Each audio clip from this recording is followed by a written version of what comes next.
सबैजनालाई नमस्ते। मेरो नाम चाहिँ प्रितम चामलिङ राई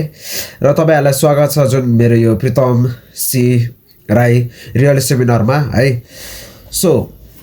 यसमा चाहिँ लगभग मैले यो युट्युब च्यानल खोल्नुको रिजन चाहिँ कारण चाहिँ के हो भने चाहिँ खास गरी है मेन टपिक दिन्छु। फर्स्ट त मेन आफूले जानेको कुराहरू सिकाउनु पाउँछु कि लाइफ चेन्ज गराउन सक्छु कि जुन मैले चेन्ज गरेर आएको छु। र दोस्रो कुरा भनेको चाहिँ आफूले जानेको कुराहरूलाई किन चाहिँ लुकाएर राख्ने होइन, बताउँदाखेरि ठिक हुन्छ कि भनेर। सो म धेरै कुरा त म भन्दिनँ होइन, हुनसक्छ मान्छेको हरेक कुराको हरेक एउटा थोट हुनसक्छ होइन। सो मेरो थोट चाहिँ एउटा के छ भने फर्स्ट त मेन कुरा लाइफ लेसनै हो। यदि त्यो भित्रमा नि केही कुरा भएछ भने ठिकै छ, हामी बाँकी कुरामा जाउँला। सो मैले चाहिँ आफूले बुझेको कुराहरू र आफूले गरेको कुराहरू चाहिँ मैले खास गरी नोटमा लेखेर राख्ने काम गर्छु। सो मैले आज चाहिँ किन बरु यो नोटमा लेखिरहेको कुराहरू तपाईँहरूलाई सुनाउँ न भनौँ न भन्ने एउटा सोच भयो। सो आज चाहिँ हामी के बारेमा सिक्ने छौँ भने चाहिँ होइन, खास गरी चाहिँ मेन रियालिटी कुरा चाहिँ the 7 silent killer of success रे क्या। The 7 silent killer of success रे क्या। के चाहिँ कुरा होला क्या जुन हामीले आफ्नो लाइफलाई सक्सेस बनाउन सक्छौँ क्या। हुन त धेरै कुराहरू छ होइन। सो तर मैले चाहिँ यो कुरालाई चाहिँ मैले मेन टपिकलाई चाहिँ मैले के बनाएको छु भने मतलब कि द 7 साइलेन्ट किलर अफ सक्सेसको पोइन्टमा मैले लगाएको छु है। सो 7वटा सक्सेस पोइन्ट चाहिँ के रहेछ र कसरी चाहिँ चेन्ज गर्ने रहेछ र आफ्नो लाइफलाई कसरी चाहिँ अगाडि गर्नु रहेछ। सो आफ्नो गल्तीहरू के रहेछ त्यो बुझौँ है त। फर्स्टमा चाहिँ मैले लेखेको छु, फर्स्ट नम्बर 1मा चाहिँ इन्डिफरेन्स मतलब नगर्नु। यानि कि इन्डिफरेन्स मतलब नगर्नुको मिनिङ चाहिँ के हो भने जस्तै तपाईँले केही चिज गर्दै हुनुहुन्छ अरे र तपाईँलाई थाहा पनि छ, मतलब कि फर्स्ट मेरो कुरा गल्ती भएर जाउँ, तपाईँलाई थाहा छ मैले यो काम गरेँ भने गल्ती हुन्छ भन्ने थाहा छ, तर तपाईँ त्यहीलाई पनि फेरि दोहोऱ्याइराख्नुहुन्छ र लास्टमा गएर के गर्नुहुन्छ भने रिग्रेट फिल गर्नुहुन्छ। ओ सेट, मलाई थाहा थियो, मैले किन अगाडि रोकिनँ भन्ने एउटा सोच हुन्छ। र दोस्रो कुरा भनेको चाहिँ तपाईँले अपर्च्युनिटी पाउँदा पनि तपाईँ अरूको कुरामा सुनेर अपर्च्युनिटी लस्ट गर्नु। जस्तै कि मानौ तपाईँको भोलि जापान जाने अपर्च्युनिटी छ अरे, टिकट पाउनु भयो अरे है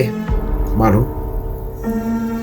तर तपाईँले आज के गर्नु पर्यो, भोलिको लागि प्रिपरेसन गर्नु पर्यो नि त। जस्तै सपिङ होला कि जस्तै के होला के बिहे होला होइन, धेरै कुराहरू हुन्छ नि। तर तपाईँ के गर्नुहुन्छ, भोलि गर्छु के छ र, भोलि हो, भोलिको लागि समय छ भन्छ। तर जब त्यो भोलि आउँछ नि त्यो तपाईँले त्यतिखेर तपाईँले के गर्नुहुन्छ, आत्तिनुहुन्छ, ओ छिटो गरौँ यताउति ह्यान त्यान भनेर। सो हामीले चाहिँ यो बानी चाहिँ हटाउनु पर्यो। भन्नु खोजेको चाहिँ यो 7वटा चिज भन्नु खोजेको चाहिँ एटिट्युड डिजिजलाई भन्नु खोजेको क्या। यानि कि हाम्रो लाइफमा भएको चिजको एटिट्युड डिजिज हो क्या। यो भनेको चाहिँ हाम्रो एउटा एटिट्युड हो क्या। कस्तो टाइपको एटिट्युड भने everything is tomorrow I will do tomorrow why not today, why not just now, can be start why, that is the question हो सबसे मेन कुरा भने चाहिँ। तर हाम्रो बानी कस्तो छ, I will do tomorrow. So first main कुरा चाहिँ इन्डिफरेन्स मतलब नगर्नु भनेको हाम्रो मान्छेको लाइफ हो होइन। हामी किनभने हामी धेरै बेरसम्म बाँच्न सक्दैनौँ, धेरै बेर गर्न सक्छौँ, तर हामी के सोच्छौँ भने एउटै लाइफ चक्कर जस्तो क्या अब त चलिरहेछ भन्नु खोजेको। हामी जन्मिन्छौँ, त्यसपछि खेल्छौँ, बढ्छौँ, पढ्छौँ, त्यसपछि बिहे गर्छौँ, लास्टमा बसेको अब हजुरबा के होला, त्यसपछि लास्टमा मर्छौँ। तर त्यो भित्रको बिचमा चाहिँ हामी इन्डिफरेन्स चाहिँ गर्न खोज्दैनौँ। मलाई फेरि त्यो चाहिँ हेर्नै भने मलाई मतलब लगाउनु होइन, भन्नु खोजेको चाहिँ हामी नयाँ तरिकाले भन्न खोज्दैनौँ, जस्तो चलिरहेको छ त्यस्तैमा जानु खोज्छौँ। भन्नु खोजेको हामीले के भन्छौँ नि, हाम्रो यो भाग्यमा लेखेर आएको छ भनेर हामी अगाडि चल्छौँ। So that is the wrong thing है।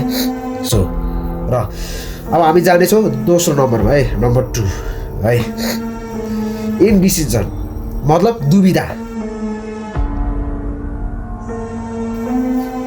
कस्तो दुविधा होला त होइन, भन्नु खोजेको जस्तो मानौ भोलि तपाईँको काम छ अरे अनि नयाँ काममा तपाईँले एउटा इन्टरभ्यूको लागि जानु छ अरे तपाईँले आजदेखि सोच्नुहुन्छ क्या अब म भोलि जाउँ कि नजाउँ के होला कसो होला अब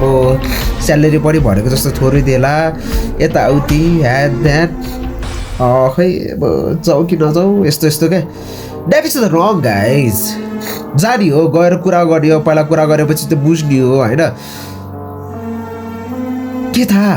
तपाईँले सोचेको भन्दा नि बेसी हुनु सक्ला नि त होइन र सो हामी दुविधा बस्नु हुँदैन खास गरी दुविधा बस्यो भने कस्तो हुन्छ भने तपाईँ माथि पुग्ने ठाउँ पनि सिधै सिधै त्यो तल तल तल झर्दै आउँछ क्या बुझ्नुभयो जस्तै मानौ म अहिले होटल हार्मिकामा काम गर्छु होइन म एज अ क्याप्टेन है म त्यतिखेर हाम्रो चाहिँ कस्तो भएको थियो भने त्यतिखेर मैले पनि दुविधा लिएकै थिएँ होइन तर म गएँ अनि गएपछि हामी कुरा मैले दुविधा के को कुरामा ल्याएको थिएँ भने चाहिँ अब के कुरा सोध्ला ओहो कस्तो सोध्ला ला के सोच्ला जाउँ कि नजाउँ के गरौँ कसो गरौँ भइरहेको थियो तर मैले के गरेँ होइन म जानुपर्छ यो भनेको मेरो अपर्च्युनिटी हो मैले गर्नुपर्छ भन्ने सोच गरेँ तर म गएँ सो अहिले आएर म को छु आर्मीका होटलको एउटा क्याप्टेन छु as a captain of the service team FMB टिमको मैले राम्रो अपर्च्युनिटी पाएँ नि त एउटा होटलमा होइन क्याप्टेनको यदि म नगएको भए त्यो अपर्च्युनिटी मैले पाउँथेँ त पाउँदैन थिएँ नि सो दिस इज अल्सो त मस्त डेन्जरस थिङ है गाइज सो अर्को नम्बर 3 है नम्बर 3 डाउट शङ्का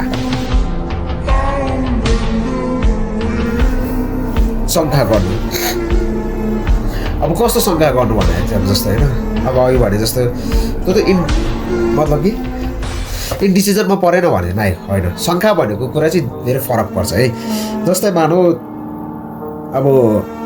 तपाईँ काम गरेर राख्नु भएको छ र म कामकै वेमा गएँ र तपाईँको अब काम गरेको ठाउँमा धेरै डिपार्टमेन्ट हुन्छ नि त अब त्यो डिपार्टमेन्टमा अब जस्तै मानौ यस्तो छ होइन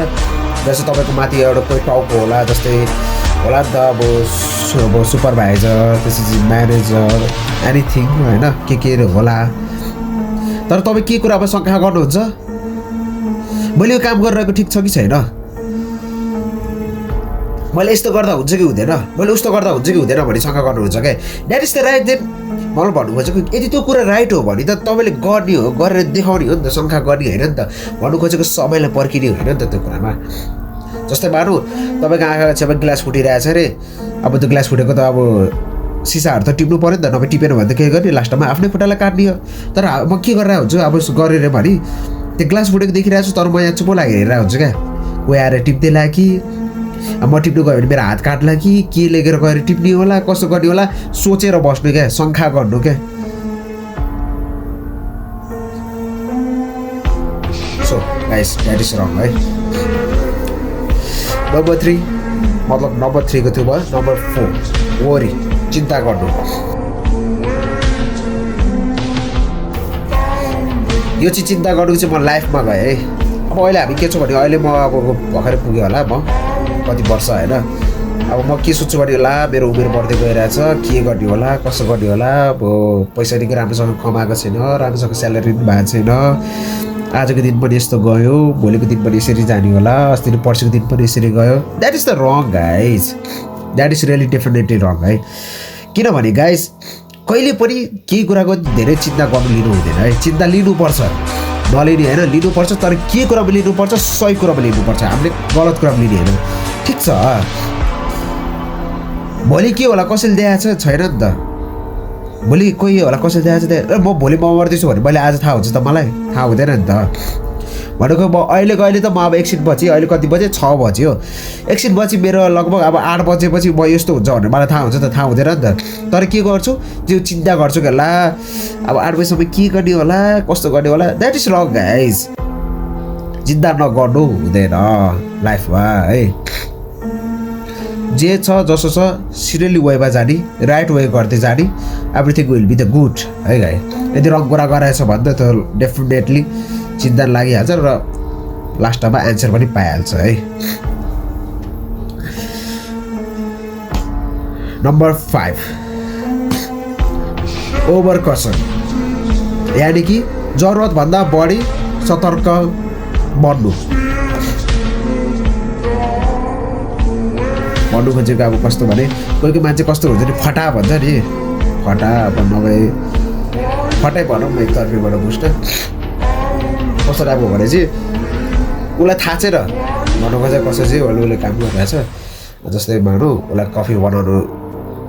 आउँदैन तर ऊ के भनिरहेको छ उसले सबैको छेमा मलाई कफी बनाउनु आएको छ इजी हो त्यो एउटा त्यसको त्यो बिजलाई पाउडर बनाउने त्यसपछि अनि त्यो झार्ने हो झारेपछि त्यसरी गर्ने हो तर उसले गरेको छैन नि त बाठो बन्नु क्या अरूको छेउमा क्या I can do it I know क्या जे कुरा पनि मलाई आउँछ म गर्छु भने द्याट जब कि टाइम आउँदाखेरि उसले गर्न सक्दैन भने के फाइदा त होइन सो हामीले जीवनमा यस्तो पनि भन्नु हुँदैन है आफूले जानेको भन्दा पनि बेसी यानि कि अर्को सजिलो तरिका हो तपाईँलाई मानौ तपाईँलाई कफीको बारेमा नलेज छ है छ तर तपाईँले कहिले बनाउनु भएको छ त छैन नि त होला तपाईँले एक दुईचोटि बनाएर होला अरे ठिक छ त्यो पनि म मान्छु तर कहिलेकाहीँ के हुन्छ रस टाइप हुन्छ कहिलेकाहीँ रस टाइप बेला राम्रोसँग बनाउन सक्नु भएन भने आँट दिनु सक्नु भएन भने त्यसको फर्म निकाल्न सक्नु भने के फाइदा त त्यो त भोलि मात्रै खर्च भयो नि त so that is also the wrong thing है यो पनि हामीले पानी हटाउनै पर्छ जसरी पनि है सो नम्बर 6 5 6 पिसम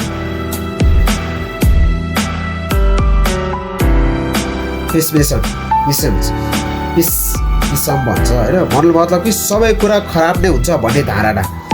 यानि कि सोच्ने क्या आफ्नो मनलाई क्या एकतर्फीकोबाट यो पनि एउटा डाउट जस्तो कुरा हो कस्तो टाइपको डाउट भनेपछि मेरो जीवनमा कहिले पनि राम्रो चलेन कहिले पनि सुख आएर जहिले ब्याड लक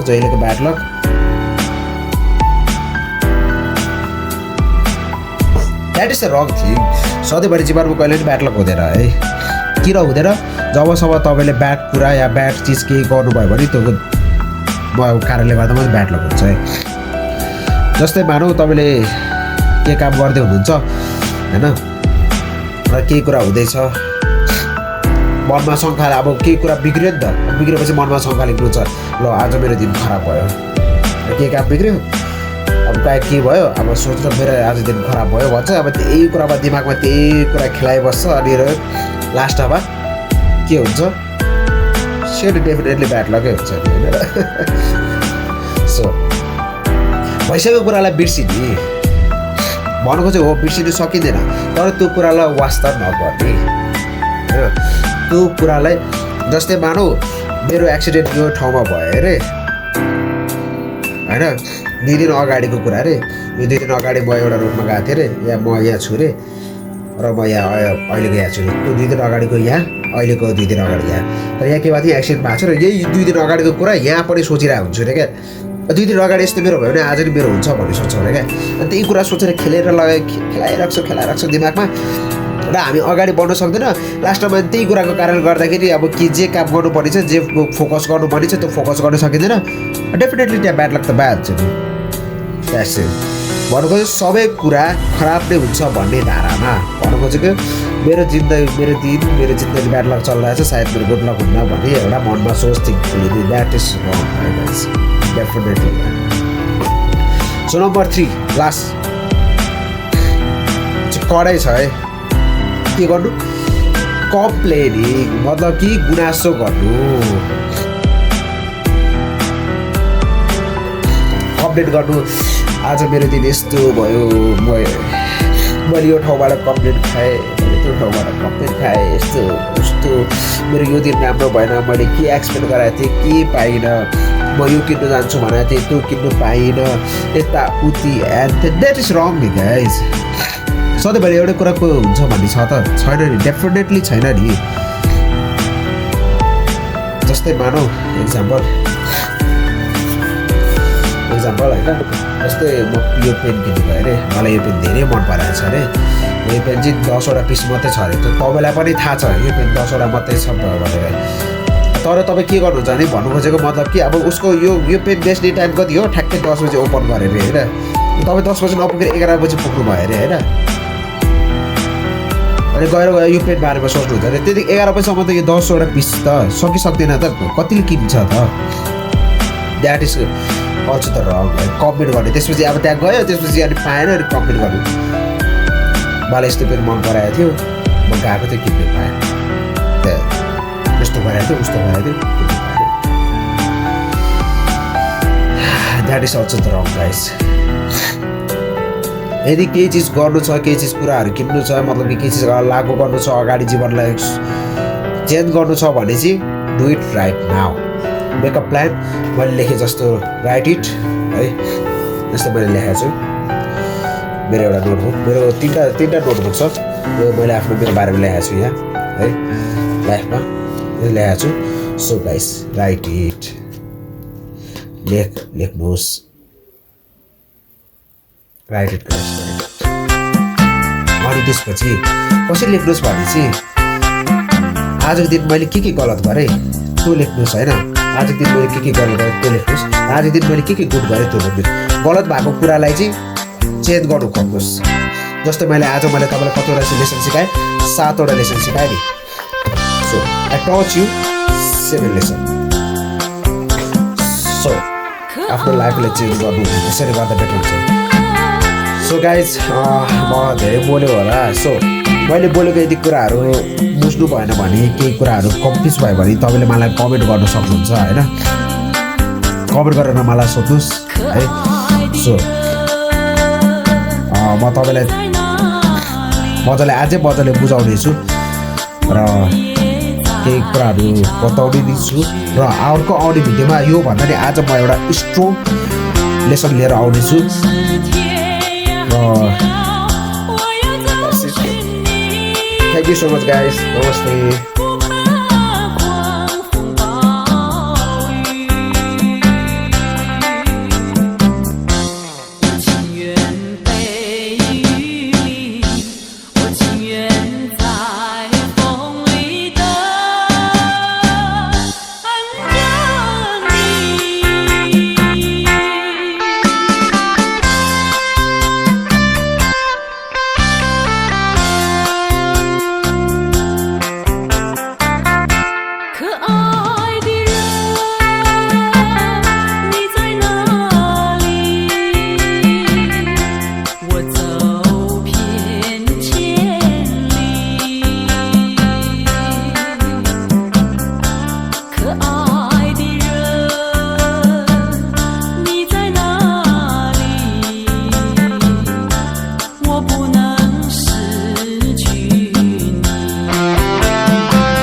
要找。